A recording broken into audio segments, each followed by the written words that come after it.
Frumefni er efni sem er ekki hægt að brjóta niður í fleiri efni.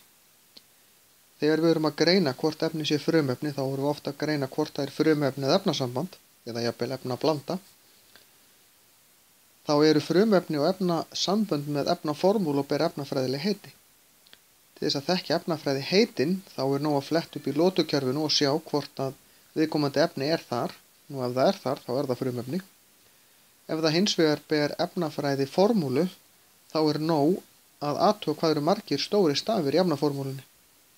Því að frumefni ber efnatákn sem eru bara einn stór stafur eða stór stafur og lítill stafur. Þannig að ef það eru fleiri en einn stór stafur í efnaformúlunni, tveir eða fleiri, þá er þetta ekki frumefni, heldur efnasamband. Frumefnunum er síðan raðað upp í lotukerfið eftir efnafræðilegum eiginleikum og fleiri hlutum sem þið lærið síðar.